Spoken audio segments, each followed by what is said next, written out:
Mishu,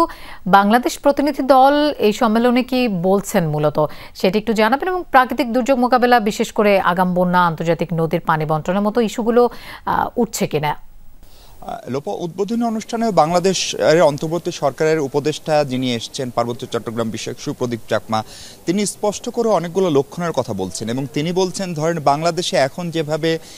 April, মে, June, July পর্যন্ত যে বন্যা হয় এবং বিশেষ করে গেল বছর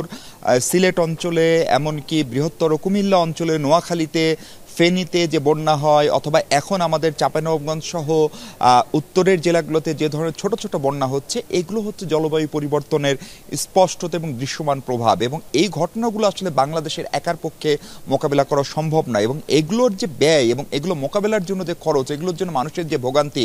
সেই জায়গাটা একটা ঐক্যবদ্ধতার তাগিদ দিয়েছে বাংলাদেশের প্রতিনিধি দল। এরই মধ্যে একই সঙ্গে পাকিস্তানেও কিন্তু এখন বন্যা হচ্ছে, ভারতের বিভিন্ন অঙ্গরাজ্যে বন্যা হচ্ছে। সেই সব ঘটনা আলাপ করে বাংলাদেশ বলছে যে এটির জন্য যদি একটি সমন্বিত নীতি পরিকল্পনা গ্রহণ না করা যায়, তাহলে আসলে কেবল বাংলাদেশ না, সব দেশগুলোকেই দারুণভাবে এটার জন্য ভুগতে হবে।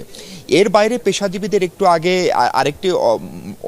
মূল অধিবেশনের বাইরে একটি সেশন হচ্ছিল, সেখানে ডক্টর দেবপ্রিয় ভট্টাচার্য এগুলোর অর্থনৈতিক মূল্য নিয়ে, এগুলোর জন্য যে পরিমাণ অর্থনৈতিকভাবে ভুগতে হয় সেটি তুলে ধরেন এবং সেটি তুলে ধরে উনি বলছেন যে কোনো একটি অঞ্চল কিন্তু তখনই আসলে উন্নত হতে পারে যখন সেই অঞ্চলটি প্রাকৃতিক দুর্যোগকে মোকাবেলা করার কার্যকর একটি কৌশল বের করতে পারে। উদাহরণ হিসেবে অনেকে ইউরোপের কথা বলেন যে কিভাবে প্রাকৃতিক দুর্যোগ এবং অন্যান্য খাদ্য নিরাপত্তা, বাসস্থান, সেগুলো নিয়ন্ত্রণ করার জন্য একটা দারুণ ঐক্যের দরকার হয়। আন্তর্দেশীয় নদী নিয়ে অনেক আলোচনা হচ্ছে এখানে, বিশেষ করে আনুষ্ঠানিক আলোচনার বাইরে অনানুষ্ঠানিক আলোচনা বেশি হচ্ছে এবং ধারণা করা হচ্ছে যেহেতু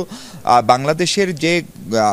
তিস্তা প্রজেক্ট, সেটি নিয়েও কিন্তু কানাঘুষা রয়েছে, কারণ এই প্রজেক্টটি মূলত ভারতের সঙ্গে বাংলাদেশের অভিন্ন নদীটি নিয়ে সব ঠিকঠাক থাকলে হয়তো চীন আগামী 1 জানুয়ারিতে এই প্রজেক্টটি নিয়ে কাজ শুরু করবে। ফলে বাংলাদেশের যে অভিন্ন 54টি নদী, তার ভিতরে কেবলমাত্র গঙ্গার চুক্তি রয়েছে ভারতের সঙ্গে, এবং তিস্তা যদি চীনের সঙ্গে সমন্বিতভাবে কাজও শুরু করে, তারপরেও কিন্তু 52টি নদীর পানি নিয়ে এখন অনেক বেশি অমীমাংসিত রয়েছে। ফলে এই বিষয়গুলোকে রিজিওনাল অর্থাৎ আঞ্চলিক পরিমণ্ডলে সমাধান করে ফেলতে পারলে সেটি যে সবচেয়ে ভালো সমাধান হয়, সেই কথাটি কিন্তু এখানে আসা বিভিন্ন নীতি নির্ধারক, পেশাজীবী এবং বৈজ্ঞানিক সহ পরিবেশ নিয়ে যারা কাজ করছেন সেটি বলার চেষ্টা করছেন। কিন্তু যেহেতু শেষ পর্যন্ত চীন এবং ভারতের সংসদ সদস্যদের কেউ আসেন নাই, ফলে শেষ পর্যন্ত আলোচনা কতখানি কার্যকর হবে বা এফেক্টিভ হবে সেটি নিয়ে প্রশ্ন কিন্তু এখনো থাকছে। লোপা, মিশু, আপনাকে ধন্যবাদ আমাদের সাথে যোগ দেওয়ার জন্য।